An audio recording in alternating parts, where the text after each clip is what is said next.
Shown below is a submarine scouting an enemy ship in the ocean using a sonar device. Sonar devices send out a sound pulse from a transducer and then precisely measure the time it takes for the sound pulses to be reflected back to the transducer. तो ये submarine है, ये पानी में डूबा रहता है और ये फ़िलहाल दुश्मन शिप को पता करता है। कोई दुश्मन शिप हमारे नेशन में, हमारे कंट्री में, हमारे एरिया में तो नहीं आ रहा है। तो फ़िलहाल ये एक सबमरीन है। इसके पास में ट्रांसड्यूसर एक डिवाइस होती है। ट्रांसड्यूसर एक डिवाइस है जो कि साउंड वेव्स छोड़ती है। तो ये साउंड वेव्स जाएंगी, शिप से टकराएंगी। अगर शिप नहीं है तो कोई चीज़ नहीं होगी जिससे टकराएंगी, तो वो साउंड वेव्स रिफ्लेक्ट होकर वापस नहीं आएंगी। अगर कोई शिप है या इस तरह की कोई चीज़ जो कंट्री के लिए ख़तरा है, तो ये जो साउंड वेव्स जाती हैं वो उस शिप से या किसी कंटेनर से टकराती हैं और टकराने के बाद वापस आती हैं। तो अगर कोई शिप होगी तभी तो साउंड वेव्स टकरा कर वापस आएंगी। अगर कोई शिप यहाँ पर नहीं होगी तो साउंड वेव्स किसी चीज़ से टकराएंगी नहीं, तो वापस आएंगी भी नहीं। ठीक है ना। तो अगर साउंड वेव्स सबमरीन से निकलें, इस ट्रांसड्यूसर से निकलें और वापस ना आए, इसका मतलब ये होता है कि कोई शिप आसपास नहीं है। ठीक है ना, सब कुछ सेफ है। अगर साउंड वेव्स रिफ्लेक्ट होकर वापस आ जाए, इसका मतलब कुछ है। ओके, अब ये तो पता लग गया है। बाकी आ, हमें ये भी पता लग जाएगा कि कितना दूर है वो, कितना ऊंचाई पर है वो। ठीक है ना, और कितने टाइम में हम तक ये पहुंच सकता है। तो ज़रा देखते हैं होता क्या है। पहले ज़रा इसको समझ लेते हैं। तो यहाँ से साउंड वेव्स निकली, ठीक है ना।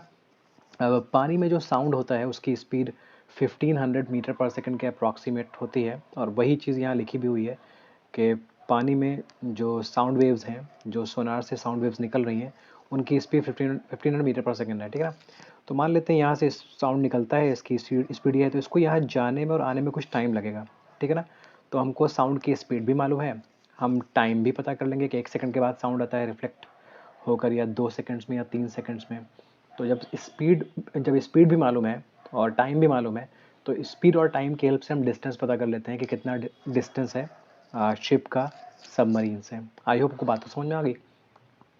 अब देखो क्या है कि ये जो साउंड वेव्स हैं, इनकी स्पीड है 1500 मीटर पर सेकंड। और जब सोनार ने साउंड वेव्स भेजी हैं सबमरीन से, जो सोनार है, सबमरीन के अंदर सोनार लगा होता है। सोनार का फुल फॉर्म होता है sound navigation and ranging. Okay, तो यहाँ से कुछ वेव्स भेजी गई हैं, तो उन वेव्स की जो स्पीड है वो 1500 मीटर पर सेकंड है। ये वेव्स जाती हैं, शिप से टकरा कर आती हैं, और इनको आने में लगते हैं 2 सेकंड्स। ठीक है ना। तो हम ये डिस्टेंस पता कर सकते हैं कितना होगा। ठीक है ना। ज़रा इसी तरह का मैं एक ट्रायंगल यहाँ बना लेता हूँ। ये पॉइंट है सोनार का। ओके, ये पॉइंट है सोनार का, और ये पॉइंट है शिप का। मैं इसका नाम कुछ और रख लेता हूँ। ओके, एच रख लेता हूँ। ठीक है ना। तो शिप से, सोनार से शिप की तरफ साउंड वेव्स जा रही हैं। ओके, और ये वो डेप्थ है जिस पर सबमरीन डूबा हुआ है पानी में। ठीक है ना। और ये इसका हॉरिजॉन्टल डिस्टेंस है। तो हमें ये डिस्टेंस पता लग सकता है। कैसे पता लगेगा? मैं इस पॉइंट को पी मान लेता हूँ। तो ये डिस्टेंस कैसे पता लगेगा? देखो, साउंड वेव्स गई हैं एस से और पहुँची हैं एच पर। तो उसकी जो स्पीड थी दैट वाज 1500 मीटर पर सेकेंड। जो साउंड वेव्स गई उनकी स्पीड थी इतनी। साउंड को जाने में और वापस आने में जो टाइम लगा है वो 2 सेकंड्स है। आप देख सकते हो यहाँ पर 2 सेकंड्स लिखा हुआ है। 2 सेकंड्स, 2 सेकंड्स, 2 सेकंड्स। टाइम कितना लगा है? 2 सेकंड्स लगा है। ओके, तो मान लेते हैं एस से एच का जो डिस्टेंस है वो डी है। ठीक है ना, डी मान लिया। लेकिन एक बात ध्यान से समझनी पड़ेगी कि साउंड गया है एच तक और वापस आया है एस तक। ओके, जब साउंड वेव्स जाएंगी, पलटकर वापस आएंगी, तब सुनाई पड़ेगा ना हमें, तब पता चलेगा ना कि साउंड रिफ्लेक्ट होकर आया है। तो आपको ये समझने की ज़रूरत है कि जो साउंड है उसने डी डिस्टेंस कवर किया है जाने में, और डी डिस्टेंस कवर किया है वापस आने में। तो साउंड ने डिस्टेंस डी नहीं कवर किया है, डी का डबल कवर किया है। ठीक है ना। यहाँ से साउंड वेव्स निकली हैं, वो पहले पहुँची हैं शिप तक, देन वो वापस आई हैं। तो साउंड को आने और जाने में जो टोटल टाइम लगा है दैट इज़ 2 सेकेंड्स। ओके, मैं वापस से आपको क्वेश्चन दिखाता हूँ ताकि आपको ये चीज़ समझ में आ जाए। See, and returns back in 2 seconds. Sound वापस आ गया है 2 सेकेंड्स में। तो गया, जाने में उसने डी डिस्टेंस कवर किया है, वापस आने में डी डिस्टेंस कवर किया है। तो टोटल डिस्टेंस जो साउंड ने कवर किया है दैट इज़ 2D। ओके, तो हमें जो फॉर्मूला मालूम है डिस्टेंस स्पीड टाइम में वो ये है। ओके, बेसिक सी क्लासेस में आपने ये सीख लिया था, distance is equals to speed into time. Okay, इस फॉर्मूला को हम तब यूज़ कर सकते हैं जब स्पीड कांस्टेंट हो, वरना आपने फिजिक्स में पढ़ा होगा एक्सेलरेशन के बारे में, जब स्पीड कांस्टेंट नहीं रहती है। तो अगर स्पीड कांस्टेंट ना हो तब ये फॉर्मूला हम यूज़ नहीं करते हैं। तो यहाँ तो साउंड की स्पीड कांस्टेंट है, 1500 मीटर पर सेकंड है, ना बढ़ रही है ना घट रही है, तो इस फॉर्मूला को यूज़ कर सकते हैं।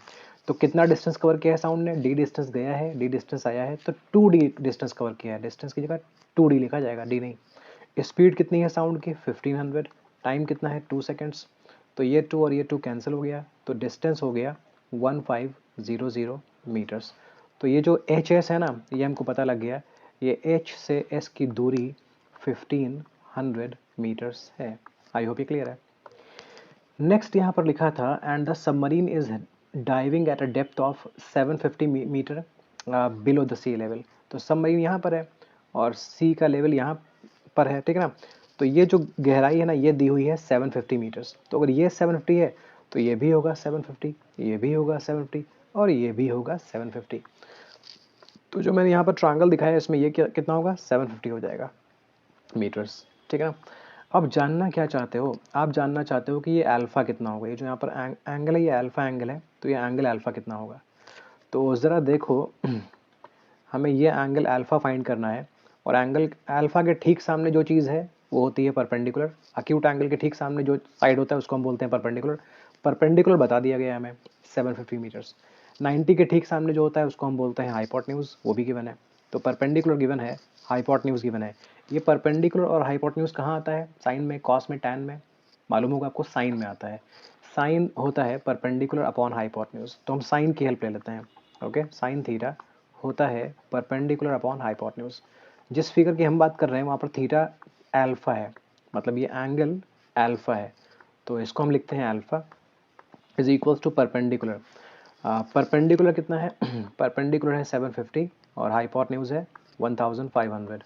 तो 750 लिखते हैं, अपॉन में 1500 लिखते हैं, साइन लिखते हैं, अल्फ़ा लिखते हैं, इनको रिड्यूस कर लोगे तो 1/2 आ जाएगा।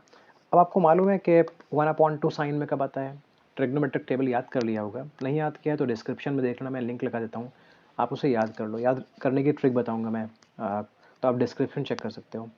तो 1/2 आता है साइन 30 में, साइन 30 की वैल्यू 1/2 होती है। अभी साइन अल्फा की वैल्यू साइन 30 है, अगर आप साइन और साइन रिमूव कर दो तो अल्फा की वैल्यू क्या हो जाएगी, 30 डिग्री हो जाएगी।